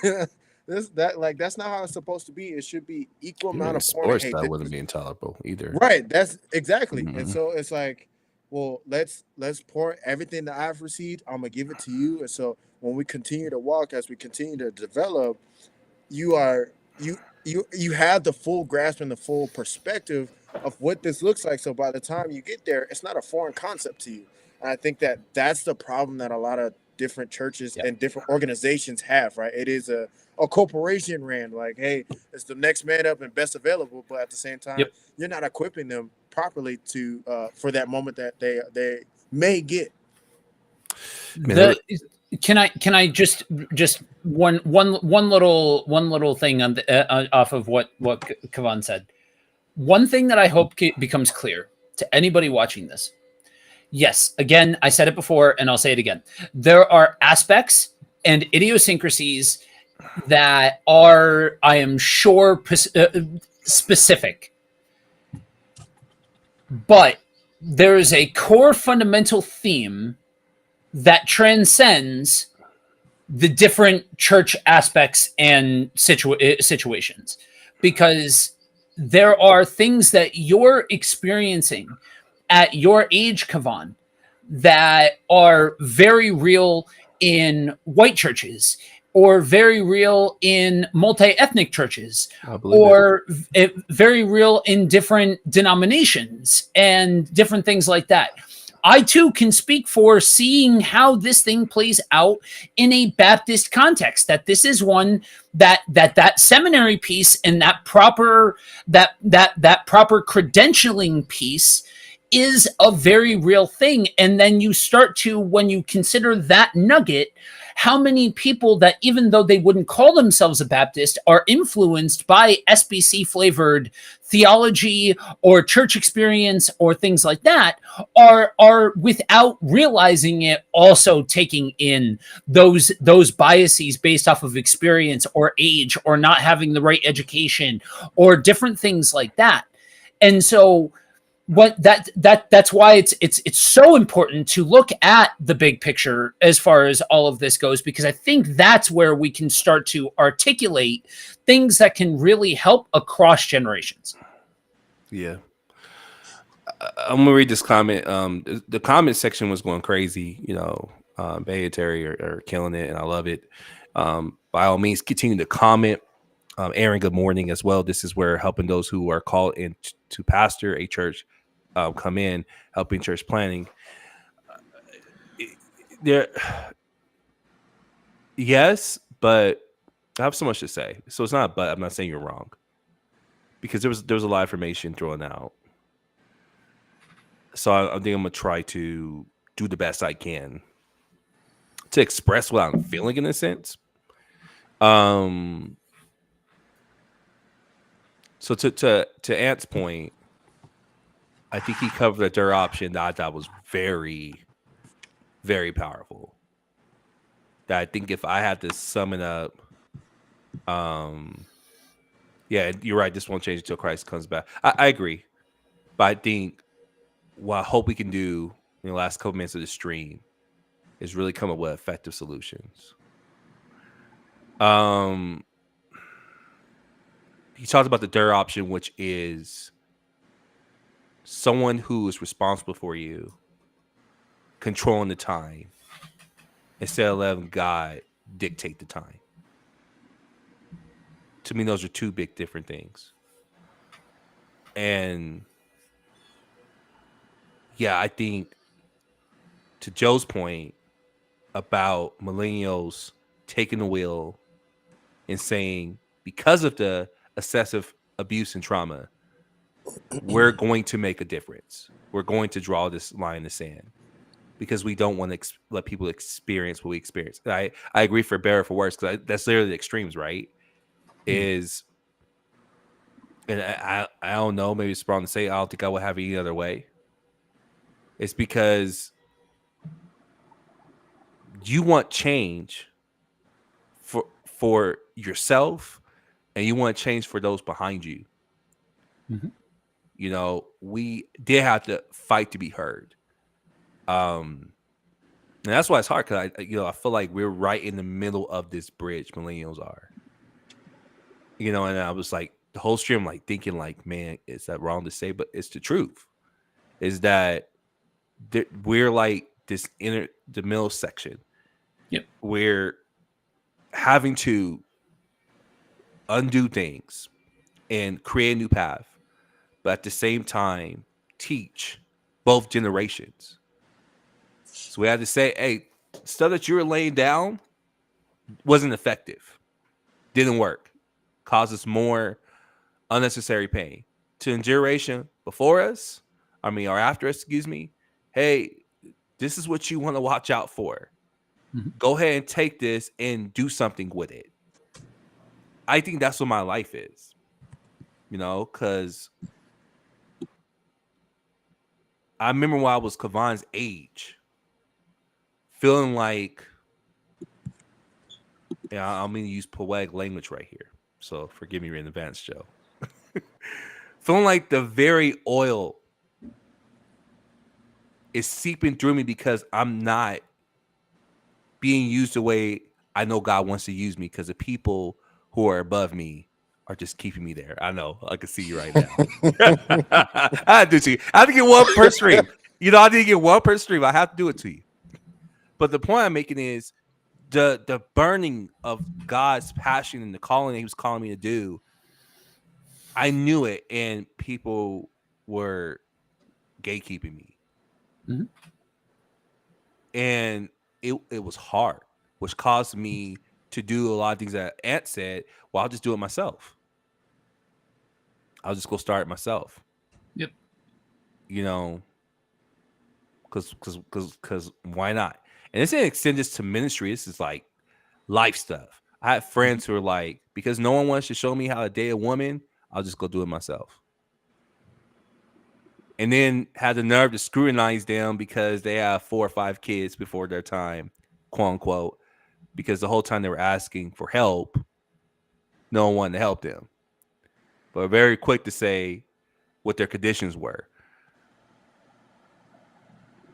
I would like to really see what the Bible talks about when it comes to this marriage between the younger and older generation. The Bible talks about the relevance of both.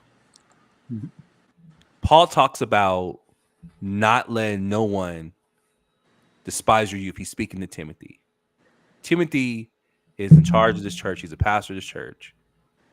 And I just think it's so crazy. Paul is encouraging his son in the spirit to not only take affirmation and courage in this, but to understand that people are going to do this to him. So for someone to say, let no one, that means someone's going to. And I wish sometimes we can get the more, how can I word this, expository forms of the Bible where we explore more on how those relationships were with Timothy. I wonder how it was for Timothy to say, yeah, you can't do that. And I wonder how his interactions were for someone who were older than him. But at the same time, you have older people being wise and sober. Because this is the part where I feel like, man, if there's a robbery in teaching, we always see people say, I'm older, so listen to me. I'm older, so I know what I'm talking about. But the Bible says that older men are supposed to be sober. And I'm not just talking about drinking, but mature. This is coming in that spot, man, because I'm kind of going through this. I can't say I have a lot of older, mature men around me. I have only one on the screen. And I was talking to him about this, saying, should I be okay with that? Is that just the fate that I should accept for my life? Is that there's not an example of older men who set actually positive examples? They're not just saying, do this and figure it out. Should I accept the scandal and the falling of older men? Or is there an expectation I should be looking for? Because I've been burned. It got me thinking, well, maybe I should look to the older generation. Because either they're going to tell me I don't know what I'm talking about, or they're going to be caught in some kind of craziness and then tell me not to say nothing. Is this all I have to look forward to? Mm-hmm. Because I'll go ahead and be the one scandalous to say it. The younger generation is always looking for the older generation. They're not looking to always rebel against it. They're looking to have guidance from it. Can I piggyback that? Can I grab that ball off you and put some seasoning on that? Go ahead. Look, for somebody like me, who I am a pastor that barely holds on to the confines of organized religion. I am somebody who is anti-establishment in a lot of different ways, for better and for worse. At the heart of every person, even the most anti-establishment of us all, is a deep desire to be known and to be told by somebody who has walked the path before you, look, sometimes it's hell getting to heaven and you'll be all right. That is a fundamental core thing. Not everybody is emotionally aware enough to say that. Not everybody is emotionally intelligent enough to be able to say that. But what this man is saying rings true, regardless of where you land on your actual experience of what has been given to you. Yeah, man, because Can I take the other side of that? I'll hope you go for it, man. I think what you guys are saying should hold huge weight in the conversation, because there's a lot of older men that don't want to be looked to. They don't want the the responsibility of that.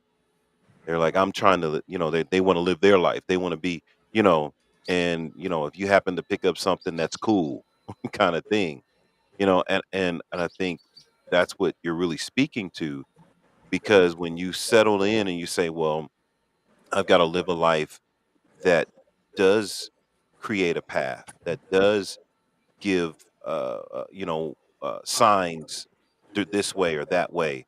People say, well, who are you?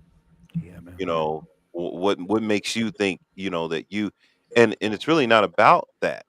It's really not about that. You can teach from your failures sometimes better than your successes. Mm. Sometimes you can say, man, I fell headlong into this ditch, right? Man, I messed up so bad right here.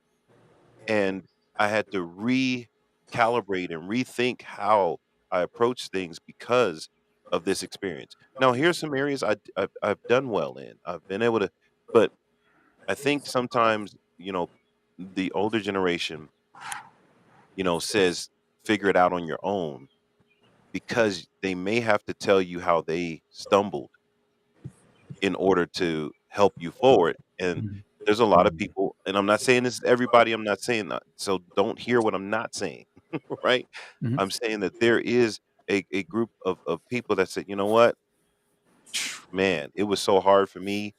Like you said, it was so much hell making it to heaven that Yeah, it was I, a I bar. just I don't want to tell you about this stuff. I don't want to unpack some of these bags that I've tossed away. I don't want to say, so when you get people that say, yeah, this was really tough for me and this is why, they are in their mind, they feel like they're risking something because they don't really know that this is what you're asking for. This is what you're asking for. And I'll give you one more example. I remember when my wife, asked her grandparents who had been married for, I don't know, at that time, like 55 years. She said, how did you do it? You know what they said to her? Just do it. Yeah, That's what they said. yeah, Yeah. Like, just do it. Like, what? That's your answer? You just figure it out. Yeah. You I just mean, do it. every single day of being married is different than the day before. Like it just is what it is. It's a new day. And I think there's power in every single generation figuring out where they need to be humble. Because for Mm. us as millennials, it's very easy for us to say, "Oh no, we are the bridge point and everything on that side of the bridge is wrong." That's Right. why we rejected it. Right. And now we are the starting point for the things that are good. And thus, everybody who comes after us has a better shot and that sort of thing. And so I think every generation will figure out ways and times and situations where, hey, this is a pitfall of my generation. This is a pitfall of people who were born during this time frame. And then within that, being able to see, here's my flavor of it. Here's what I bring to the table. Here's how I've maybe gotten this wrong, gotten this right. And I want to echo what you said, but maybe a little different. Um, there is a back and forth because I think if in being a male, it's kind of taught that you should be looking up to other men who are older. And for somebody like myself, and I want to get very very specific here because I don't want to incorporate anybody else's story into mine. There's some psychologist someplace is charting all of this out because it stems back to the fact that my old man was not a good dude. We'll just go ahead and say it like that. And so I've always questioned the paradigm of the necessity of looking to somebody who's older just because they're older. And then I got into ministry and started working with a bunch of Gen Xers. And if you're watching this, we have had this conversation in person. I've said these things to your face. It took a loudmouth, brash person like me to step into their environment and to start calling out all of the toxic stuff that I saw creeping around. And sometimes I got it wrong too and was very toxic in doing that. Trust me. I was not free from doing that, but it got me thinking, do I really care about the fact that my list of older guys that I can look to for sage wisdom, that I can look to, that I don't really value that, and I don't really care to. I care about listening to a person's experiences. That's what I care about. Right. And sure, somebody who's older may have more experiences, but I think there's a fundamental flaw personally in specifically looking for that older generation. Now, that being said, for the sake of being aware of my own biases, my own track record, that's why I laid it out the way that I did. My own track record could dictate very easily that because of that, I am biased against a particular perspective or point of view. I just think that there are fundamental aspects of the human existence that transcend these different aspects of the conversation, and the different aspects of the conversation are merely avenues for larger topics to become very, very evident and clear. And yeah, I definitely respect that, because I do think in that regard, it is based off of your upbringing. I mean, my dad was in the house. I won't say he was a bad dude, but it was just things I just knew weren't right, especially when I hit teenage years. Started thinking about women, wanting to be a husband. My dad wasn't married to my mom. What does a husband look like? Does it look like you have two women? Does it look? I was confused. And so I put it this way. Okay, I think this is a human experience. I think the beautiful thing about being able to create, being able to produce something, no matter what gender, sex you are, you have the ability to create. There's still this part of you that, in that exploration of creation, that you own. Like right now, I am accepting that I'm a pioneer on what I'm doing on YouTube. This marriage between God and gaming, the way I'm doing it, I don't see a lot of examples of it. So there is a excitement that I get to bridge something totally new. I get to go through hell and high water. I get to fight all these hard fights. But there's this part of me that's like, well, how does this look? Who can I look to show me that this road that I'm going down is not insane? That's just me talking about career and hobby. I think that's there for life. You're like I said, the millennials, we're fine with saying we're going to trail a new path. Even in our churches, we're going to do something different. We're going to worship different. We're going to express ourselves different. We're going to preach different. But there is still that part of you that's like, well, is what I'm doing too crazy, too far fetched? Because has this really ever been done? And it kind of looked at someone as a reference to ask questions. Because I'm still going to do what I got to do. Doesn't change what I have to do. But it's more of it'd be nice to look at that. It'd be nice to pick someone's mind. I guess if you would, an affirmation, if you would. And I think that's what I was talking about while I was sitting with, Ant, someone who is a spiritual father, a pastor to me, and I was grateful for him. I was like, as someone who's older than me, I told him thank you, because he's been consistent. I've been able to, for lack of better words, not feel crazy about wanting to be married to one woman. Right? I'm not crazy for wanting to be a man of integrity and excellence when it concerns my relationship with God.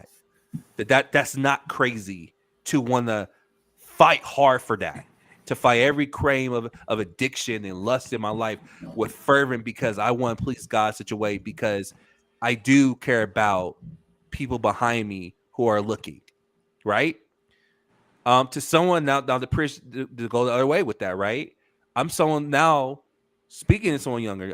Kevon's on the screen. I met Kevon. I told him, I was like, hey, bro, it was probably the weirdest thing I ever said. I said, I'm responsible for you. And what I meant by it is how I lived my life. Because I knew the minute me and him started talking, I said, this dude's going to be around me. I don't know how this is going to play out. I think it was my first day on the job. We're eating at the craziest place at a lake. People had a lake in their backyard. It was a very crazy experience. But I'm like, yeah, God's called me to this young man, and how I live is important. I ain't gonna say what that relationship looks like, but because the way this relationship started, he started picking my mind. What do you think about this? What do you think about this and this and this? And that was our whole school year. And I realized real quick how I lived mattered because he's going to do what he's going to do, but there needs to be a reference point.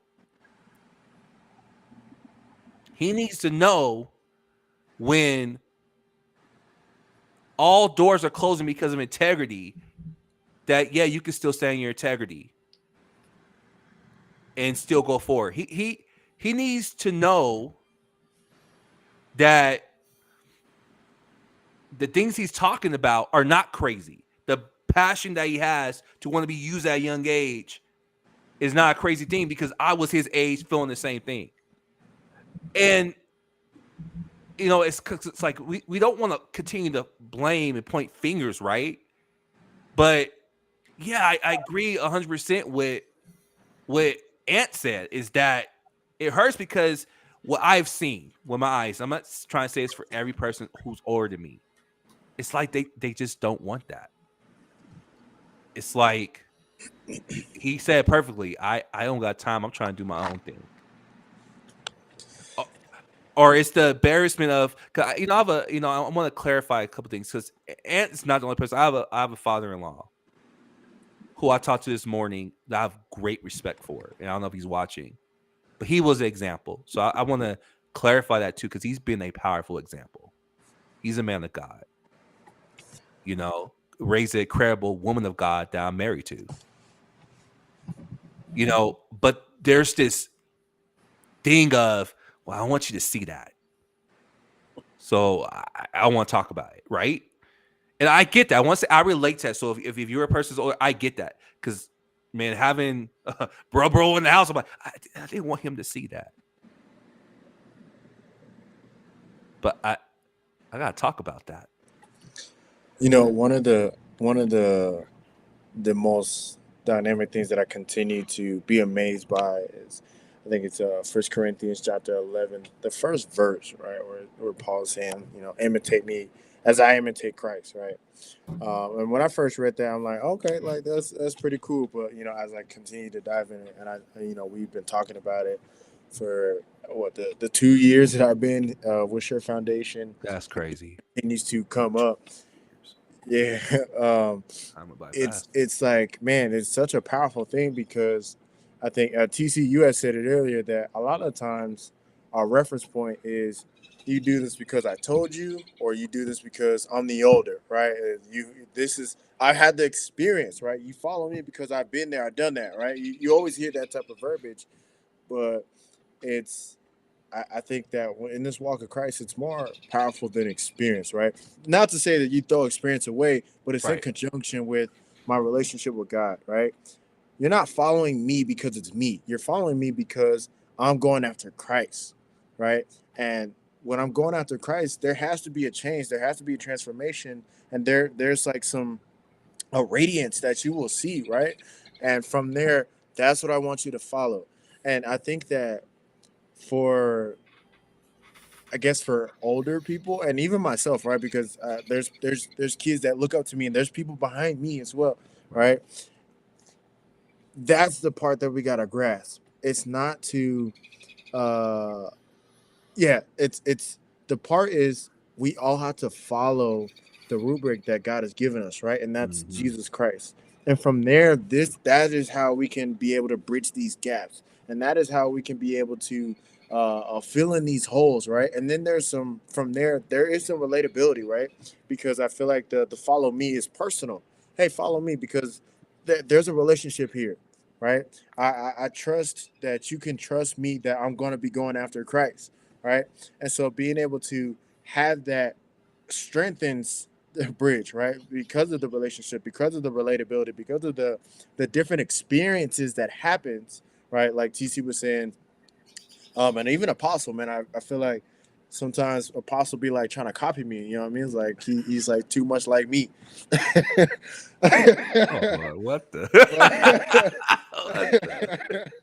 but but it's just like, like that is how we connect. And then saying like, you know what, some years ago I was right there, right? In that situation, I used to do that same thing. But here's how, as I followed Christ, how I was able to figure Right. this out, and this is how, you know what I mean. So I think that that's the secret to the sauce, right? That's what enhances the seasoning. That's the puree that you put on top of there, because it's a lot of times our experiences is like we were saying earlier, is our trauma, right? We can't really teach Mm, that. We can't really continue to spread that. A lot of the experiences that I had heard is something that they had to figure out or they had to adapt to because of something that was misinformed or misled, right? And so, what is the best way? And so that's why I'm like that verse. It continues to like spin my mind. It continues to keep the wheels rolling because it's just so dynamic. yeah. Listen, y'all. I thoroughly enjoyed this conversation. So, chat, I will give you some, like, I don't know, like 1.5 minutes, some weird random time, right?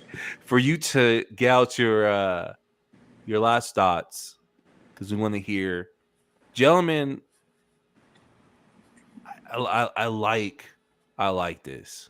I felt like on a personal level, this was a very impactful stream because I don't know if we have a solution, but I see a solution in front of me because I think all of us in our respective roles in our age offer powerful value. I think, not to summarize like this, for Ant, the humility to say, I want to take the time and teach. That's why I would say if I wanted to encourage someone who's older, who wants to connect that bridge, is the time. And this might be scandalous. The method, it's okay to fumble through because you might find people just want to have a conversation. So what I mean by that is the conversation starter, not just dismissing it, not just saying, oh, okay, we ain't gonna talk about that or go on somewhere, right? The humility to say, okay, what are you saying? And let me try to understand. And if I don't understand, at least I'm taking the time to listen. For us, Joe, I think you said something powerful about humility too. Is that it's very easy to look forward and then look back and say, "Oh, that was all wrong," but to have enough humility to say, "You know what? Everything behind me wasn't too bad. There were some lessons there, and going forward, maybe I can teach these lessons better." Right? And so, really trying to marry that bridge between not letting your trauma overtake you, not letting that pain, not letting that, the abuse of a past generation totally be negative, but at the same time saying, hey, there's some things that I can take that wasn't so bad from this previous generation. I like the humility aspect in that. Kevon, I just think overall, I think that was just powerful for you speaking from your side of saying, hey, it's needed. We're not just toys to be shined. We need direction. I'm not meant to be held. Let me, we're talking in church. I think in one of our sermons is like talk about letting it shine. Letting God's light shine, not being damned. Let me shine. Give me those opportunities. And yeah, let Christ be the reference point. Because I might need to ask some questions. So I think we all could come together and offer something powerful. Like I said, I don't feel like I have the answer, but I feel like this is a powerful start. If you could just get people to do what we did in this 2-hour time, have conversations, I think people might come out more impacted, more different. I don't know. Maybe I'm just being too optimistic. So, one of the things that I'd like to leave with is, and we kind of touched on this ish, but more in like this is how younger people are being pushed down sort of way. But we look at the fact that everybody on this stream is in ministry. Several people in the comment section are in ministry, each one with a unique perspective, each one with a unique way of being able to care for other people or do what they're going to do in ministry. And the whole thing of Paul and Timothy came up several times. When we realize that section of scripture that we have been talking about is not merely an instruction manual for a pastor, but these are the qualities that you should be fostering in the church. Seems like a subtle change, but it's big. It's really big. And when we take that spirit out of the camp of, okay, this is a rubric, this is the epitome for what it means to be a pastor, to be a minister, to be a man of God, to be a woman of God, and we put that into the camp of, this is what you should be bringing about in the lives of the people that you are ministering to, that you are caring for, that you are shepherding. Suddenly, we are all given a template to be able to work off of, and a piece to be able to say, okay, how does that look unique to my situation? How does that look unique to my circumstance? And unfortunately, that sometimes dies on the vine of it doesn't look enough like how it looks like in the West. You are not the pastor of a congregation. You are not a pastor in a brick and mortar sense. You do not have the conventional road to ministry. You are too young. You are too old.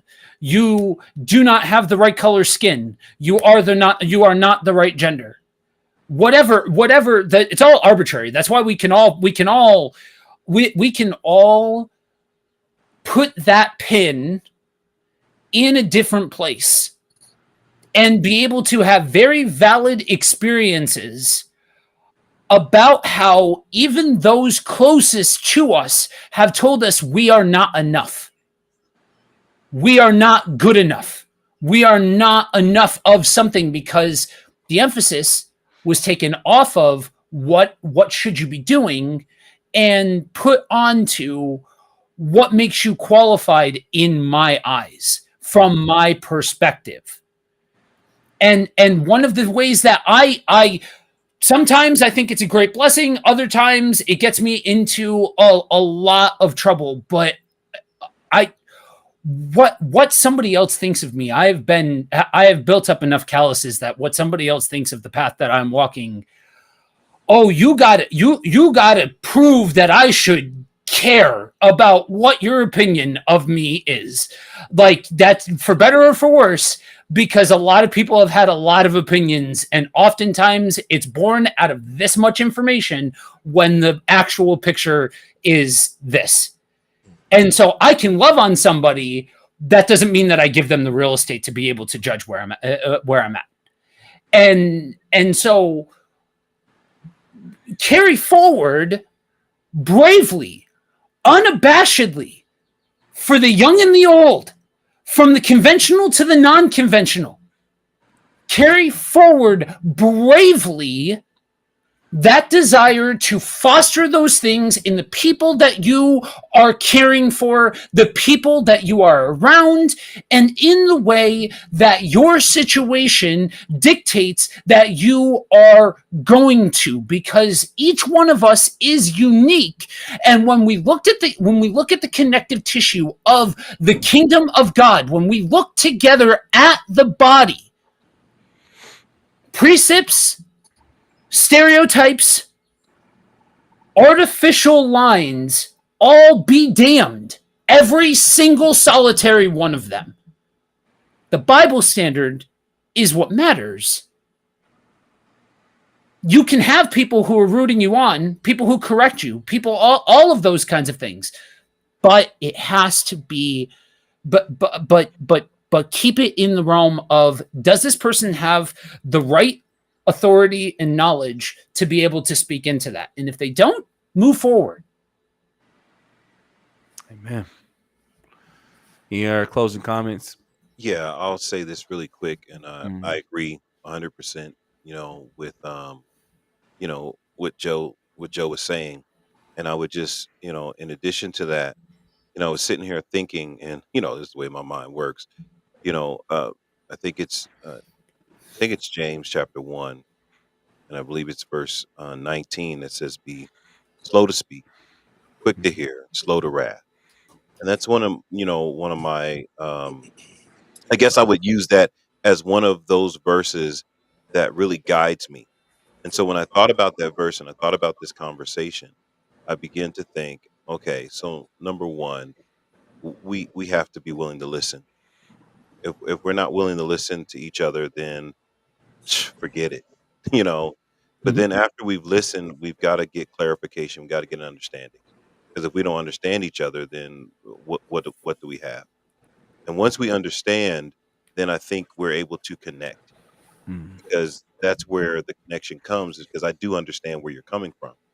And from the older perspective, being above my 50s, you know, then if need be, I can offer correction or redirection, you know, because I feel like, okay, we're connected, we understand. So now, if I do have some advice that will help this person, I can offer that.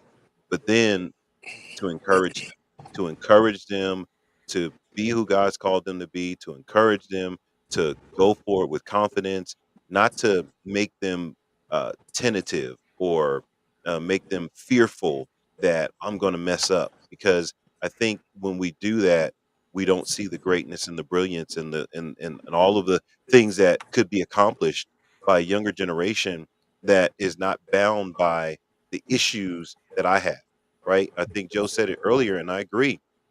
Even some of the most well-meaning, godly, quote unquote, godly men and women still have their issues, right? And those issues can cause us to put those issues on other people, right? And we have to be aware of our own biases, be aware of our own issues, and be ready to say, "Hey, yeah, that's me. That's not you, and I don't want to constrict you because of my issue." And so, I think that's what I would leave, for those listening in this conversation. Say we gotta listen, we gotta connect, we gotta understand each other.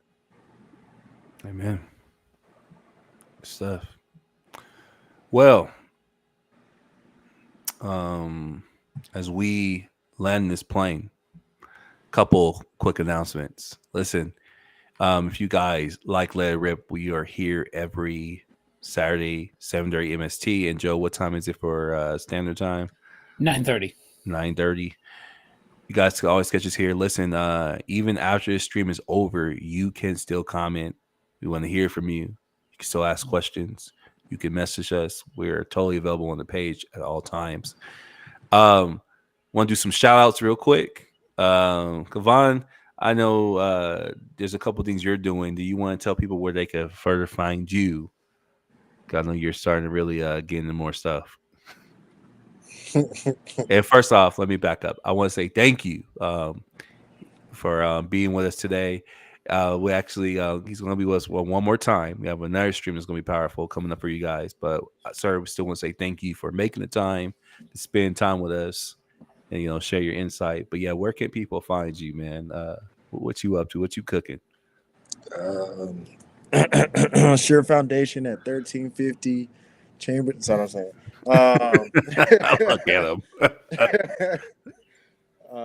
No, I don't have much of a social media presence at this moment. That is something I'm being challenged to continue to grow. I'm really not on social media. I like to just go out and do stuff. But I do have a social media platform. It's called the Drizzle Zone. It's a platform that I started actually in COVID. It was something that was kind of playing on a nickname, but I found a way to turn it into a ministry platform for me. I think the verse that I had to start that off was Deuteronomy 32. I want to say verse 3 and 4. Where it talks about the dew of the earth. And other translations is drizzle, and so it's like the drizzle zone, getting the God's provision and information and teaching through that. And so and so Okay. that's where you can find me on Instagram and Facebook, the drizzle zone. So that's where you can. But What you will about you? What about you try to get my stuff. co-hosting Motivational Mondays? Because people see you on there too. So you're Yeah, pretty big presence on that. yeah. We've been doing that on Mondays, so thank you Mhm. for reminding me about that. That's something that we do every Monday, starting at 8 a.m. in the morning. I'm with my man A Dub up there. You know what I mean? We do All right, that. A-Dub. Yeah. uh, I'll leave you alone. I'll leave you alone. Go ahead. yeah, we do that, and please get on. We always want to. We feel encouraged and feel led by God to encourage people on the start of their week. Taking what the Lord has given us throughout the week, or just even that morning to encourage, build up, and motivate people to to do the will of God and to let them know that they are loved and appreciated and that they are noticed. And so we always have that every Monday starting at 8 a.m. I don't know what that is in other time zones. I know Kenji, he gets on almost on time, but I think that might be like 10 for him. Yeah, that's what we have going on every Mondays. Sounds good, man. I'm looking forward to Drizzle's on for real, man. 'Cause I know you've been talking about that for a while. Because some stuff he has on there, guys, is pretty good. So definitely make sure you check it out. And Motivation Mondays is always a banger. Joe, man, I know you got Kingdom on the road, you got different stuff, but is there anything else you want to drop that people could find you that you have different passions on that you might want them to come check you out? So on the ministry side, every week on Buddy Walk with Jesus, we're walking through the book of Acts. We're in the Acts project. We've been for the last couple of months, and trying to highlight that it was always built into the fabric of the movement of Christianity for there to be a multiplicity of expressions of worship. I also have on the entertainment side a Teenage Mutant Ninja Turtles channel over on YouTube, Shell Shocked, a TMNT series, where we're talking about everything turtles over there. Let's go. Yeah, I checked that out myself still. And where can I find you, man? Well, you talked about Monday motivation with Kevon. Man, we enjoy doing that every Monday. I'm on Kingdom on the Road with Joe.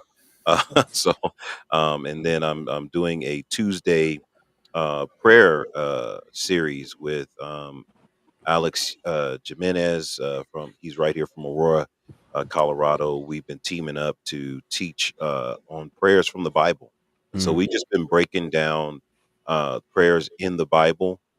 We looked at Nehemiah's prayer. We looked at um, Daniel's prayer, and I think we're going to look at the Lord's prayer in John chapter 17, where Jesus prayed for himself, the disciples, and for us. And so we're going to break that down. That's going to be a powerful a teaching and exploration of the prayers in the Bible.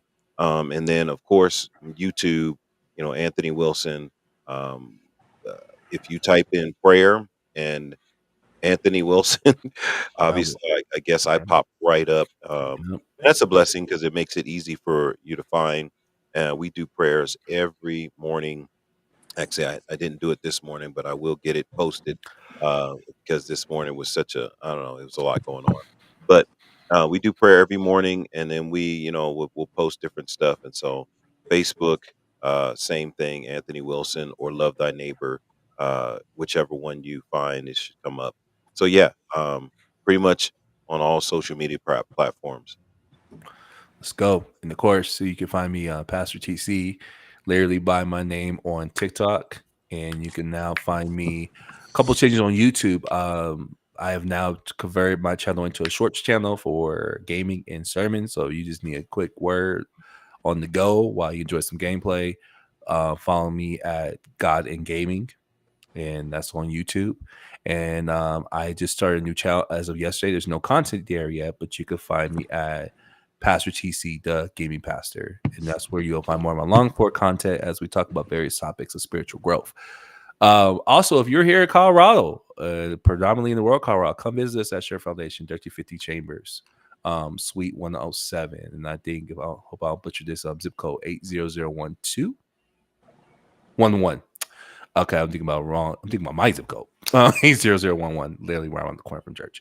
And so come check us out. We would like to see you. There's a lot of great teaching here. And yeah, with that being said, guys, this has been a powerful stream. Joe, go ahead and give us our farewell.